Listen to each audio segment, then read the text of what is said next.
my world shattered in Paris. Not on some grand, tragic scale, but in the sterile, brightly lit room of a fancy hotel.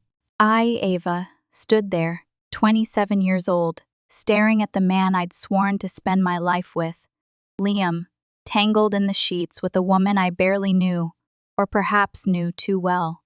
Liam and I, it feels like a lifetime ago, the way we met. 3 years. 3 years of what I thought was a fairy tale, beginning at my best friend's wedding where he, as the best man, was thrust into my orbit like some cosmic joke. He was magnetic, Liam. That's the only way I can describe it. A laugh that crinkled his eyes. A way of making you feel like the only person in the room. He swept me off my feet. The wedding, our wedding, had been everything I ever wanted. White roses, candlelight reflecting off the ocean, parents weeping. It was perfect. A deceptive perfection. A sugar-coated lie. His parents, Michael and David, had spared no expense, because that's how they were. They spoiled Liam rotten and ensured that he got everything his heart desired. They were so happy for us and wanted us to have the honeymoon of a lifetime. They gave us a month-long tour of Europe, Paris, Rome, Santorini. A fairy tale come true. I even had a surprise for Liam, one that I was dying to share. A few days before the wedding, I found out I was pregnant. The wave of nausea, the faint positive line. It was terrifying and exhilarating all at once. I had planned the perfect moment to tell him, in Paris, under the glittering Eiffel Tower. I'd place his hand on my stomach and whisper, "We're going to be parents." The image burned in my mind, a beacon of hope for our future. Paris felt like a dream. Cobblestone streets, the scent of croissants and coffee, the weight of Liam's hand in mine. We spent the first few days doing all the touristy things, gorging on cheese, getting lost in Montmartre. Liam thrived. He's an extrovert, a social butterfly, the kind of guy who could strike up a conversation with a lamppost and walk away with its life story. It was one of the things I loved about him. Then came that night. We were at some exclusive rooftop bar overlooking the city. Champagne flowed, the music throbbed, and everyone was buzzing with manufactured joy. His parents had snagged us a reservation, pulling strings like they always did. Liam froze mid-sentence, his eyes locked on someone across the room. A woman, tall, blonde, impossibly chic, was walking towards us. Madison? Liam's voice was laced with surprise, with something else I couldn't quite place. Madison. The name hit me like a punch to the gut. Madison was Liam's friend from college, the one he mentioned occasionally, the one I'd always suspected he'd had a thing for. I just had that sense about her. She looked equally surprised, her face lighting up when she saw Liam. Liam! I can't believe this. They hugged. A little too long, a little too familiar. I forced a smile. She turned to me, her eyes glinting. And you must be the lucky woman who finally tamed this guy. The words felt like a subtle dig. I forced a laugh. I'm Ava, his wife. Her eyes flickered, a hint of something I couldn't decipher, before masking it with a practiced smile. Well, congratulations. This calls for a drink. And just like that, everything shifted. We ended up in a private booth with a gaggle of Liam's college friends, conveniently also in Paris. The drinks kept coming, and Liam was in his element, laughing, reminiscing, completely consumed by his past. I tried to join in, but I felt increasingly out of place. I was pregnant and could no longer drink, and the constant barrage of memories I had no part of were draining me. I was getting more and more tired as the night went on. After a while, I leaned in and whispered to Liam, "I think I'm going to head back to the hotel. You stay and enjoy." He gave me a quick kiss. "You sure?" I nodded, forcing a smile. "Just don't stay out too late, okay? Promise," he said, already turning back to Madison, who was refilling his glass. I left the bar feeling off, unsettled, but I dismissed it. I was just tired. Liam loved me. He wouldn't do anything to hurt me. Right? I woke up a few hours later to an empty bed. Cold! A cold dread snaked its way through my veins. Maybe he was just hanging out. Maybe he'd lost track of time. But something deep inside me screamed that wasn't it. I grabbed my phone. No texts. Panic bloomed in my chest. I threw on a jacket and bolted out of the hotel room, my heart hammering against my ribs. Maybe he was still at the bar. Maybe everything was fine. But I knew, with a bone-chilling certainty, that it wasn't. The bar was practically deserted when I arrived. The bartender was wiping down the counter. I rushed over, breathless. "Excuse me," I said, my voice trembling. "Did you see where my husband went?" "Liam?" The bartender hesitated, like he wasn't sure whether to tell me.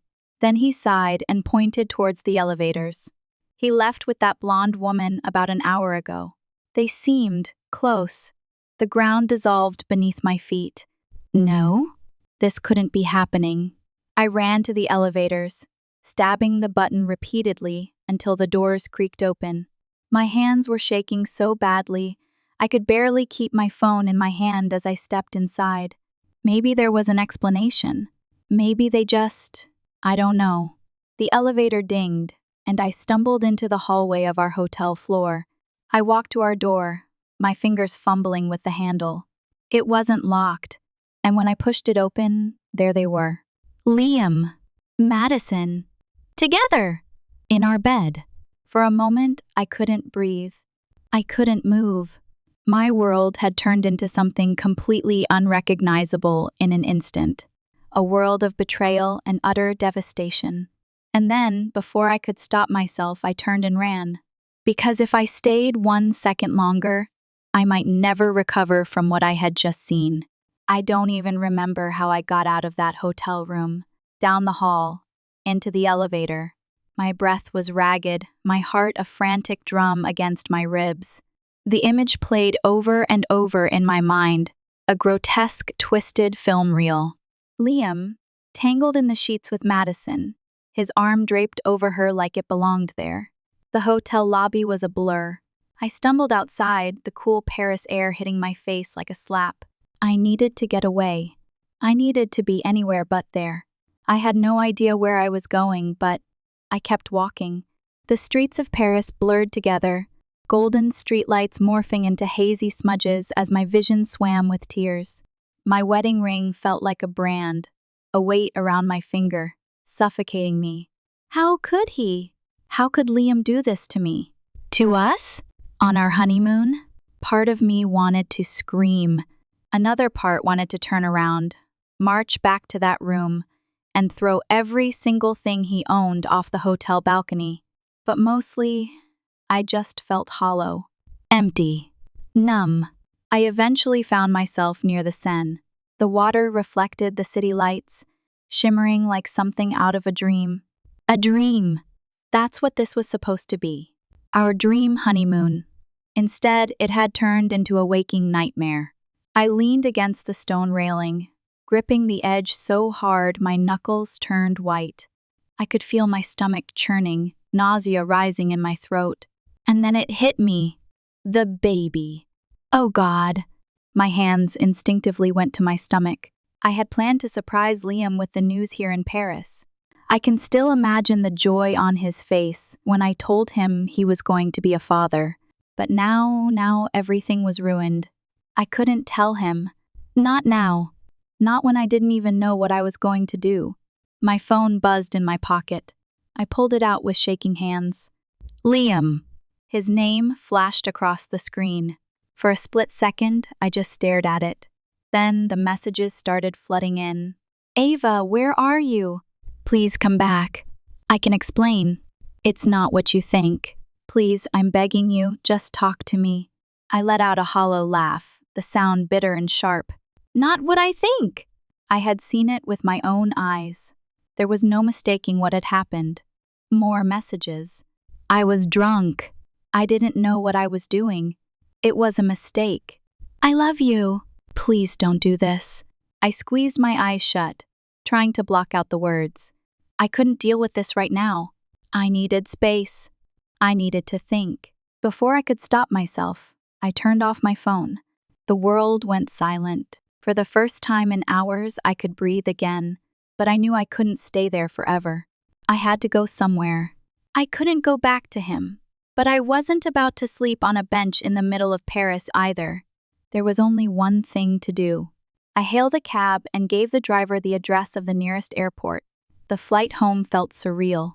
I had booked the earliest ticket I could find and sat in the back of the plane, curled up in my seat, staring blankly at the seat in front of me. The flight attendant offered me a drink, but the thought of alcohol made my stomach turn. I shook my head, pressing my forehead against the window. I hadn't told anyone I was coming home. Not my parents, David and Irene, not my friends. I didn't know how to even begin explaining what had happened. Would they believe me? Would they tell me to forgive him? Would they tell me to fight for my marriage? I didn't even know what I wanted. All I knew was that I needed to be far, far away from Liam. When the plane landed, I took a deep breath, bracing myself for reality. I grabbed my bag, ignored the dozens of unread messages on my phone, and stepped into the cold air of home. I needed my parents. My mom opened the door, her face immediately twisting in confusion. "Ava?" she said, blinking. What are you doing here?" I hadn't even thought of an excuse. I had spent the entire flight rehearsing what to say, but now that I was standing there, face to face with her, the words refused to come.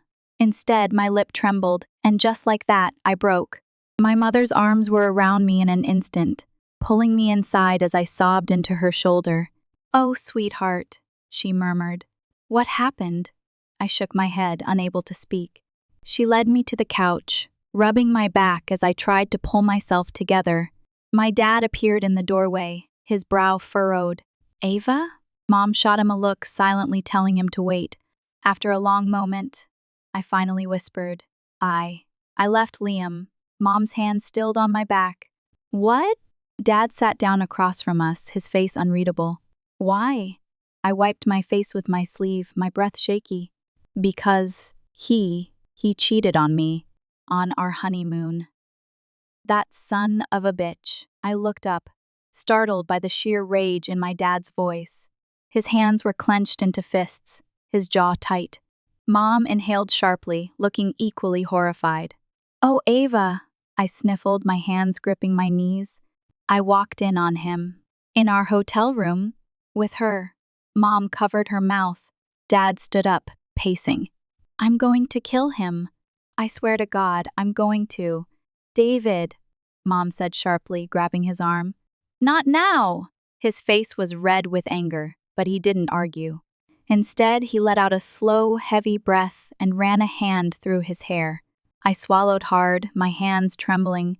"I don't know what to do." Mom squeezed my hand. "You don't have to decide anything right now, honey. Just breathe. You're home now." And that's when the guilt hit me, a ton of bricks crushing the life from my lungs. I was home, but I wasn't alone. I pressed a hand to my stomach. I hadn't told them. I hadn't told anyone. The secret burned inside me, but I couldn't bring myself to say the words. Not yet. The first few days back home passed in a blur. My mom barely let me out of her sight, bringing me tea, blankets, and warm meals even when I wasn't hungry. My dad, on the other hand, was furious in a way I'd never seen before. Every time he walked past me, I could see the way his jaw tightened, the way his hands clenched, like he was fighting the urge to get on a plane to France just to something. I don't know. I spent most of my time in my old bedroom, curled up in bed, staring at the ceiling.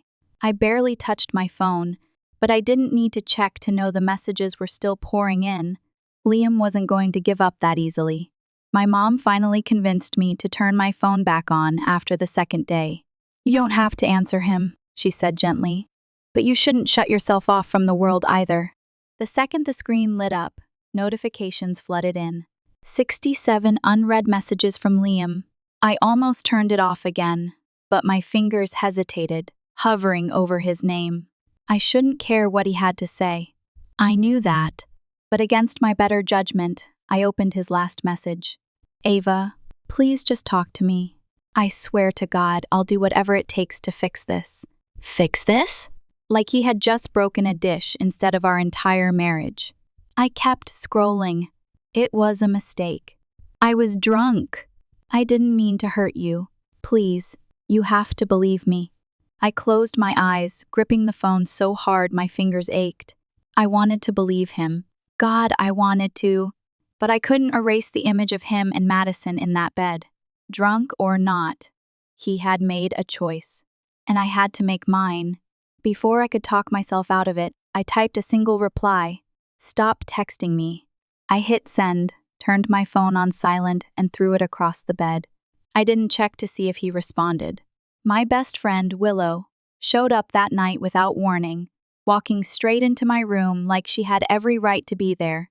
Okay, she said, plopping onto my bed next to me. We are officially done sulking. I groaned, burying my face into my pillow. Willow, I'm not in the mood. Yeah, well, too bad. You don't get to rot away in this room forever. She nudged my shoulder, and when I didn't move, she whacked me with one of my pillows. Ow! What was that for? That's what you get for ignoring my calls. I sighed, rolling onto my back to look at her. I wasn't ignoring you. I was just falling apart. Or something like that. I let out a weak laugh. Willow's expression softened. Ava, I am so sorry. Liam doesn't deserve you. My throat tightened. I just don't know what to do. You don't have to do anything right now. You just have to breathe. I swallowed hard. It's not that simple. Willow tilted her head, studying me. There's something else, isn't there? I froze. For a second, I thought about lying, just shaking my head and pretending nothing was wrong. But the words were there, clawing at my throat, desperate to come out. I inhaled sharply. Willow, I whispered, my voice barely above a breath. I'm pregnant. Her eyes widened, her whole body going still. What? Tears blurred my vision. I was going to tell Liam on our honeymoon.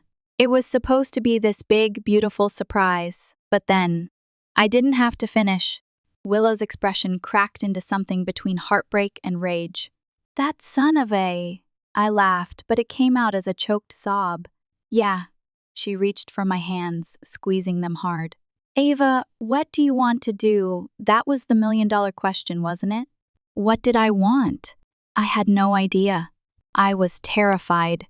For the next few days, I carried the weight of my secret like a stone in my chest. I still hadn't told my parents.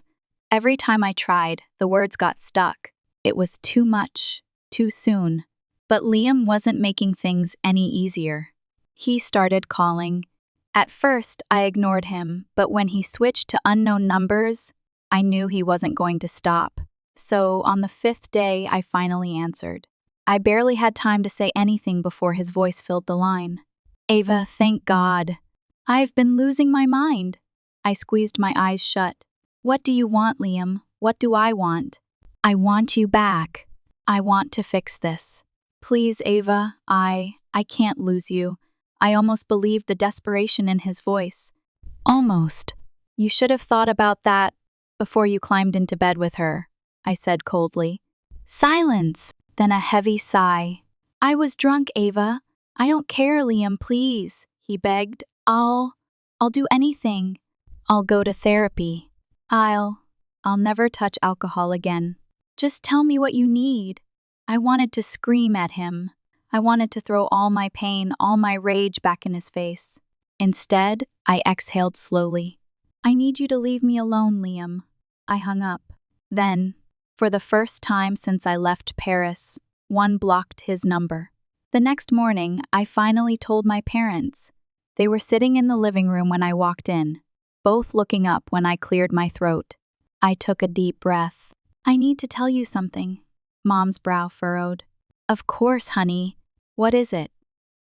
I swallowed hard, my fingers digging into my sleeves. I'm pregnant. The room went dead silent. Dad's face was unreadable. Mom's eyes widened, her hands flying to her mouth. Honey, she whispered. Oh my God. I felt the first tear slip down my cheek.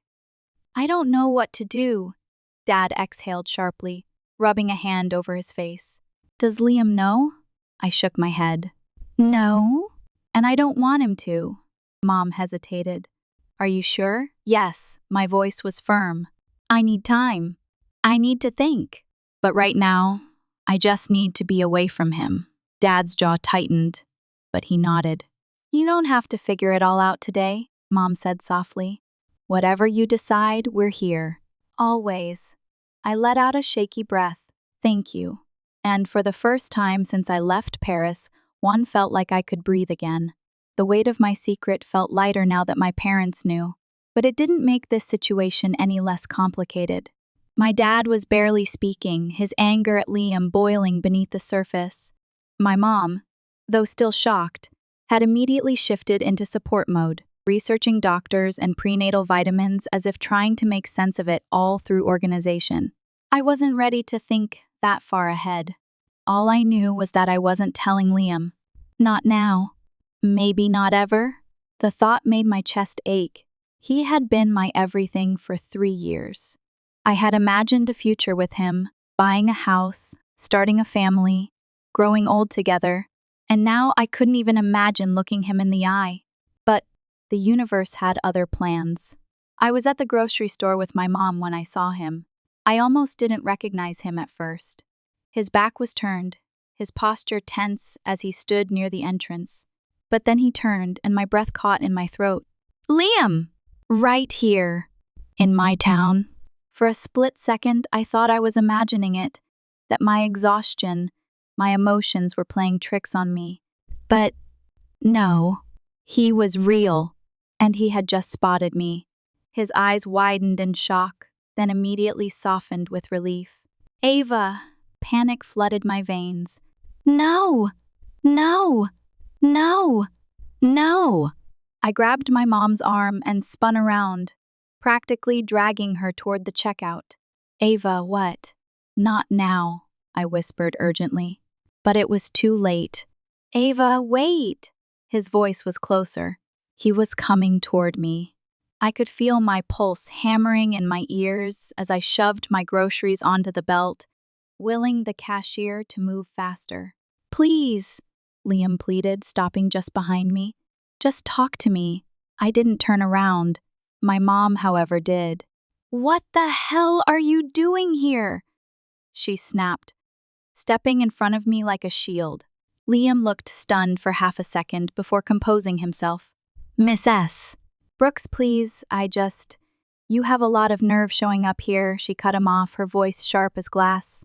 You think you can just chase her down in a damn grocery store after what you did? Liam's jaw tensed. I had to see her. She won't answer my calls. There's a reason for that, my mom shot back. I exhaled shakily, gripping the cart like it was the only thing keeping me upright. I couldn't do this. Not here! Not with strangers staring, with my mom ready to kill him in the middle of the frozen foods aisle. So I did the only thing I could think of. I turned, met Liam's desperate gaze, and said the words I had been holding in since the night. I left him. There's nothing to talk about. His entire face crumpled. Ava, please. Just give me 5 minutes. I forced myself to stay calm. You had your chance, Liam. You made your choice. Now I'm making mine. Tears welled in his eyes, but I didn't let myself care. Instead, I grabbed my bags and walked out. And for the first time in weeks, I didn't look back. That night, I lay in bed staring at the ceiling, my hands resting on my stomach, feeling the slight swell that hadn't been there weeks ago. Had Liam noticed? Had he looked at me and known? I doubted it. He had been too desperate, too panicked to notice the small but undeniable change. I thought I'd feel relieved after walking away. Instead, I felt exhausted. Willow called just as I was about to close my eyes. You okay? I sighed. Define okay. Mom told me what happened. Said she almost committed a felony in aisle 5. I let out a small, tired laugh. Yeah, she's protective like that. Willow was quiet for a moment. Then, softly, did seeing him change anything? I hesitated. I wanted to say no, that I was still as sure as ever. But the truth was, Liam had looked broken. And for all my pain, I hated seeing him like that. I don't know, I admitted. Willow sighed. That's fair. I closed my eyes. I just wish it didn't hurt so much. I know, she murmured. But you're doing the right thing. You have to put yourself first. I swallowed the lump in my throat. I don't even know what that means anymore. You will. I wanted to believe her, but I wasn't sure how. Days passed, then a week. Liam didn't text, didn't call. Maybe he had finally given up. Or maybe he was just waiting. Either way, I focused on my routine, helping my mom with errands, going for walks, doing anything to keep my mind occupied. But at night, when everything was quiet, my thoughts always drifted back to him, to the way he had looked at me in that grocery store, to the way I had once imagined him in the delivery room, holding our baby for the first time. I squeezed my eyes shut, forcing the thought away. I couldn't let myself go there. Not again. It was 2 weeks later when I saw his name on my phone again. I had unblocked him, but I never expected him to actually call. I hesitated before answering. Hello? A pause. Then I just wanted to say goodbye. My breath caught. What? I'm leaving town, he said quietly. Going back to New York. My dad wants me to start working at the firm. I didn't know what to say. He let out a shaky breath.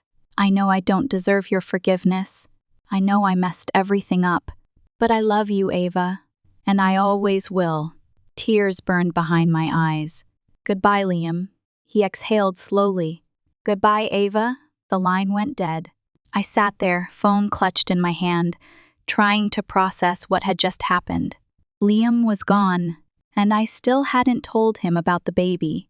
The silence after Liam's call felt heavier than I expected. I had spent weeks telling myself that this was what I wanted: distance, closure, the chance to move forward without his shadow hanging over me. But now that he was really gone, I felt numb. I stared at my phone, half expecting another message, another last-ditch effort from him to reach me. But none came, just silence. And for the first time, I realized this was it. He wasn't going to be in my life anymore. I should have felt relieved. Instead, all I could feel was the crushing weight of what I hadn't told him. I was having his baby, and he had no idea. I had convinced myself that it was better this way, that telling him would only complicate things. But deep down, there was a small voice whispering, "You took that choice away from him." I pushed the thought away. I had made my decision.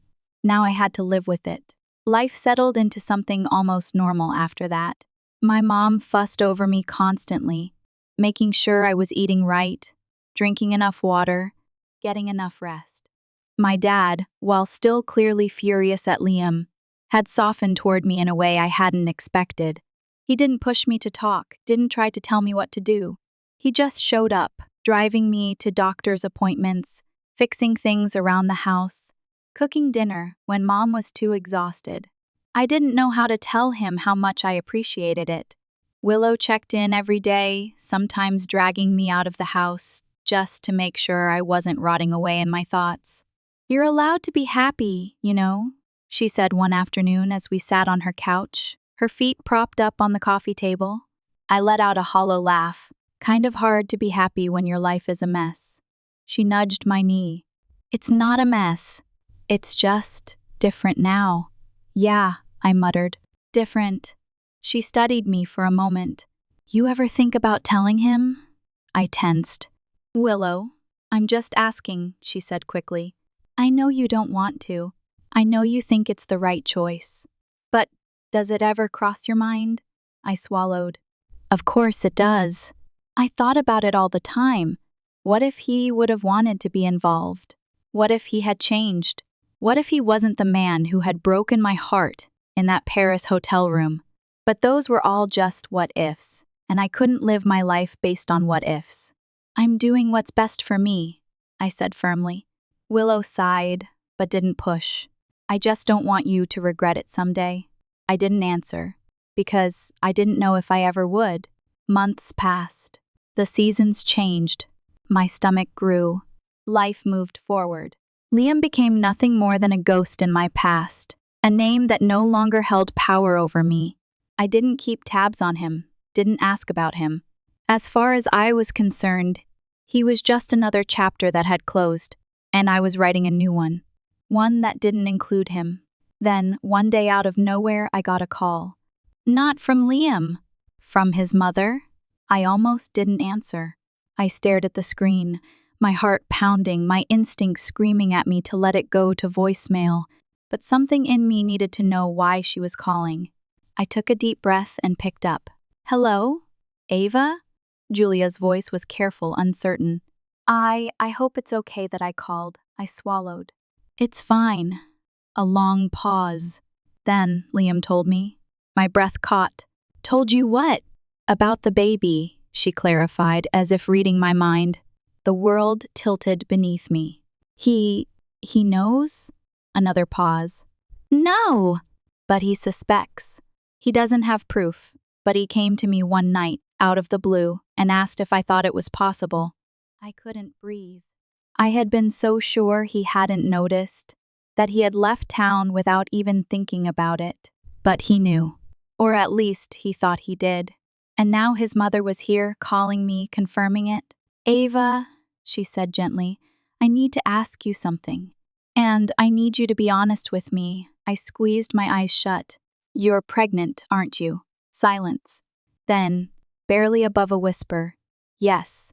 A breath on the other end of the line, shaky and unsteady. Oh, honey, I didn't say anything. I didn't know what to say. Julia exhaled slowly. I know you don't owe Liam anything. I know he hurt you.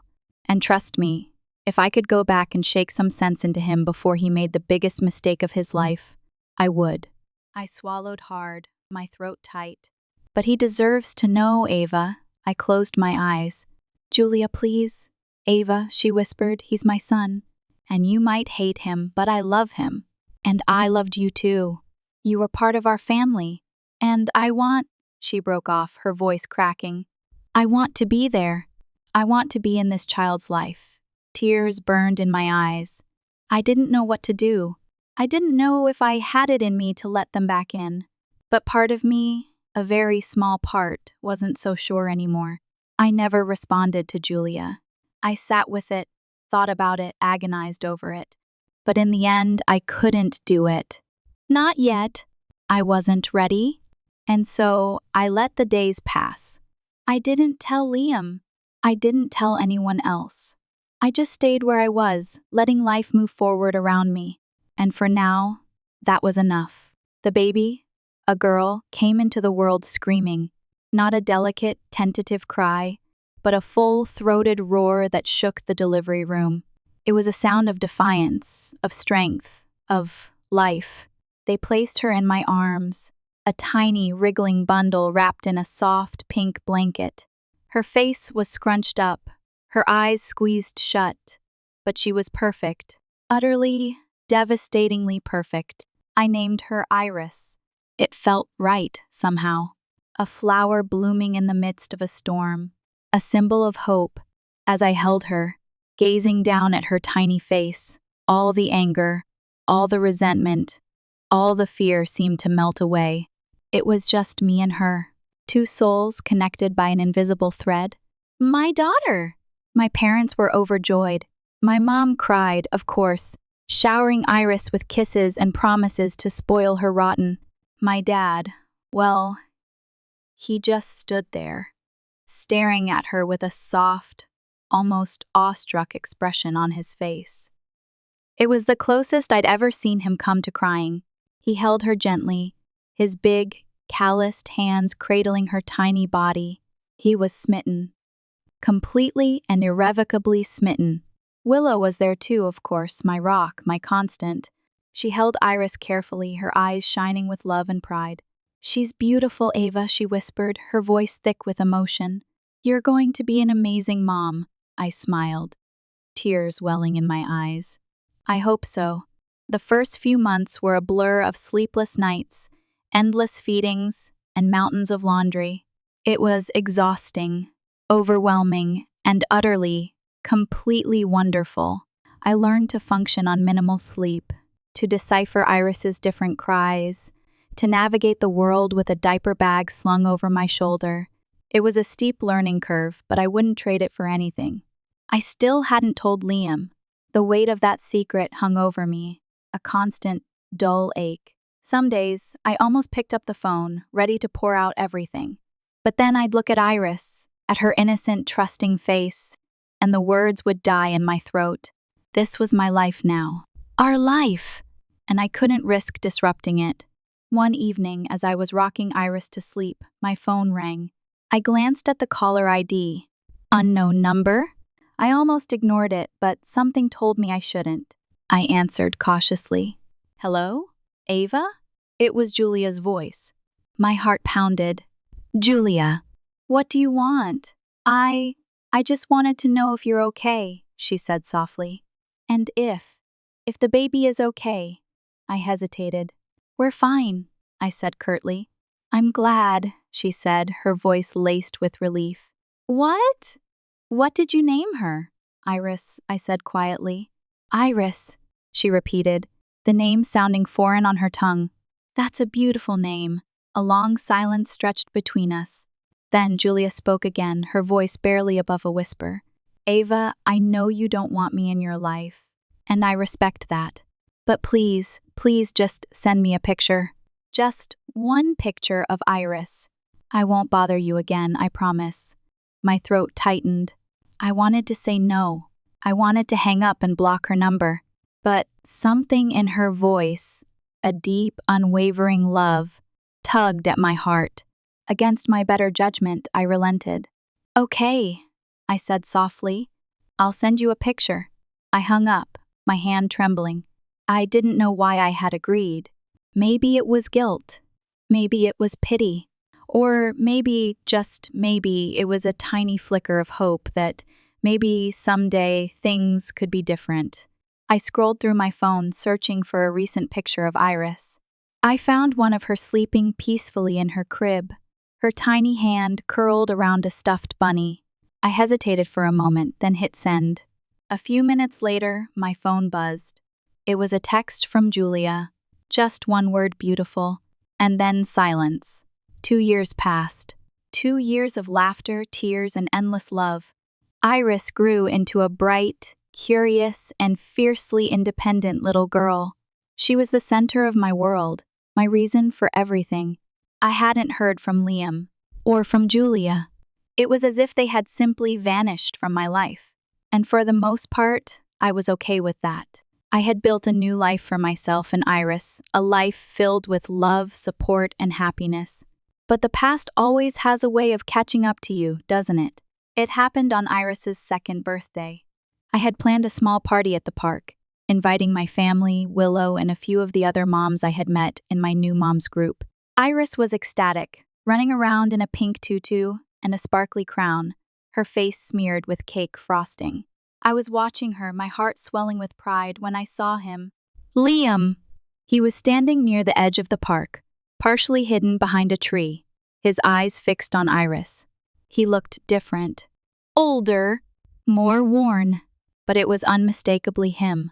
My breath caught in my throat. My hands started to shake. What was he doing here?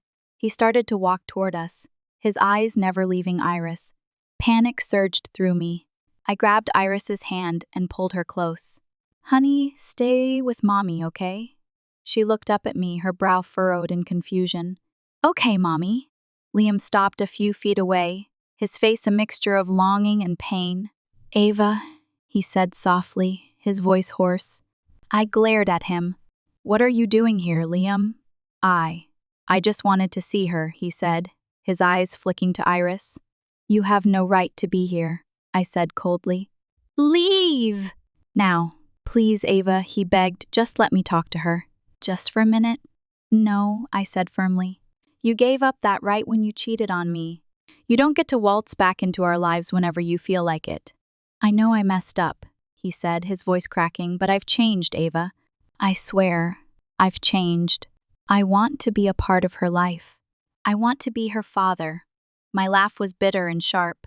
You want to be her father? Where were you for the last 2 years? Where were you when she took her first steps? When she said her first words? when she was sick and needed someone to hold her. You weren't here, Liam. You missed it all. I know, he said, tears welling in his eyes. And I'll regret it for the rest of my life. But it's not too late, Ava. It's not too late for me to be a good father to her. I looked down at Iris, who was clinging to my leg, her eyes wide with curiosity and fear. I couldn't do this here. Not in front of her. Fine, I said, my voice trembling. We can talk. But not here. Not now. Meet me at the coffee shop on Main Street tomorrow morning. At 10 o'clock. And if you're late, or if you bring anyone with you, I'm walking away. Do you understand? He nodded eagerly. I understand. Thank you, Ava. Thank you. He turned and walked away, his shoulders slumped with a mixture of relief and uncertainty. I watched him go, my heart pounding, my mind racing. I had no idea what tomorrow would bring, but I knew one thing for sure: I would do anything to protect my daughter. Part 8. Truth and consequences. Sleep evaded me that night. My mind was a whirlwind of anxieties. Was I doing the right thing? Should I have just shut the door on Liam completely? Was I opening Iris up to more pain by even considering letting him into her life? I tossed and turned, replaying the conversation in my head, searching for a sign, some clue as to what the future held. The next morning, I dressed carefully, trying to project an air of calm confidence that I certainly didn't feel. I dropped Iris off at my mom's house, feeling a pang of guilt as I left her. This was her day, her time, and I was taking it away from her to deal with the mess of my past. The coffee shop was bustling when I arrived. I scanned the tables, my heart leaping into my throat when I saw Liam sitting in a quiet corner, nervously tapping his fingers on the table.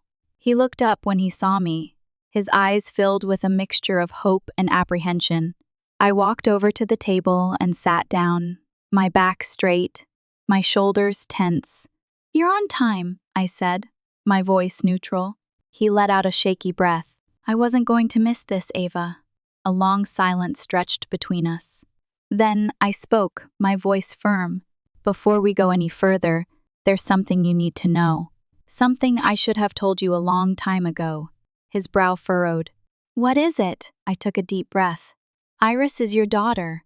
You're her father. His face went white.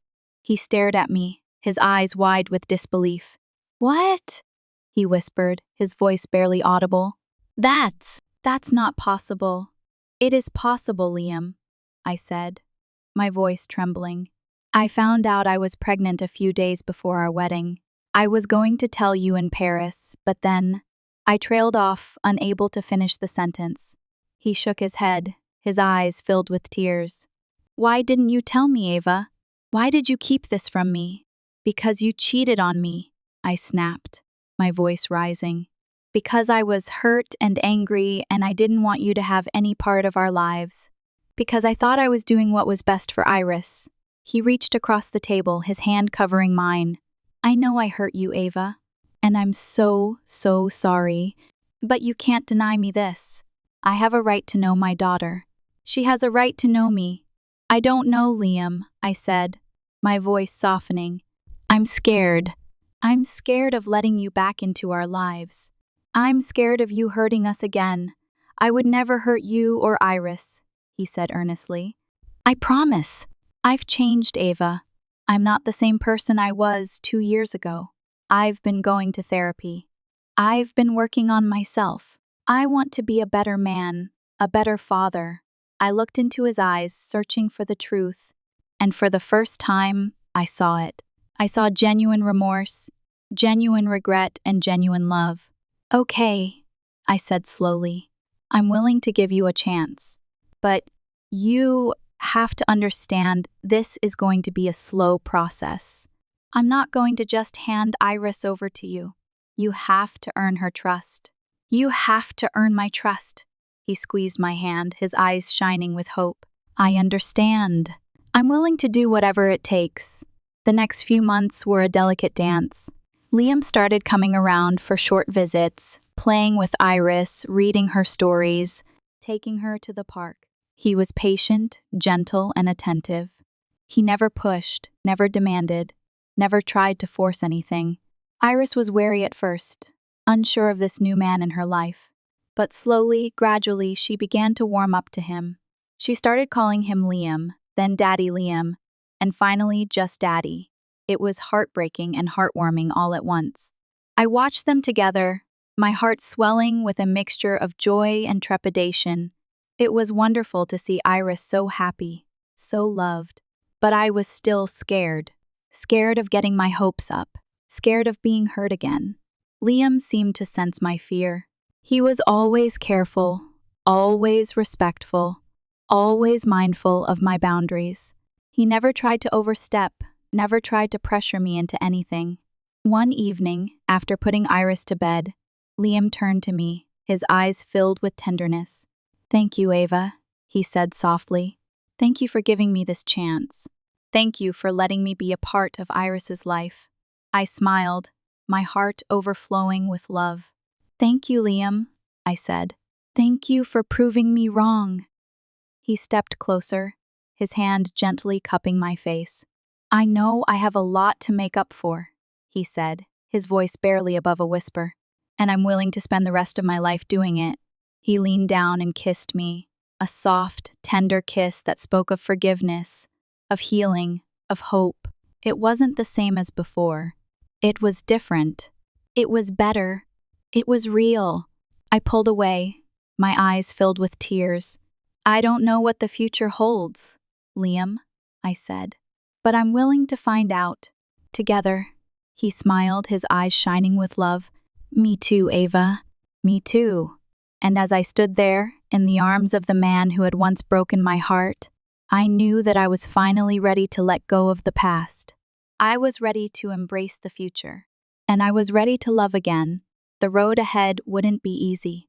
There would still be challenges, still be obstacles to overcome. But we had each other. And we had Iris. And that was all that mattered. We were a family. Imperfect, perhaps. Scars of the past, undoubtedly. But we were together. And together, we could face anything. The sun began to set, casting a warm, golden glow over the room. Iris stirred in her sleep, a soft smile gracing her lips. I reached out and took Liam's hand, our fingers intertwining, our hearts beating in unison. The illusion had shattered, leaving behind pain and broken promises. But from the ashes, something new had risen, a stronger, more resilient, more authentic love. A love that was worth fighting for. A love that would last a lifetime. And it was all thanks to Iris, the baby who had entered the world screaming and showed us what truly mattered.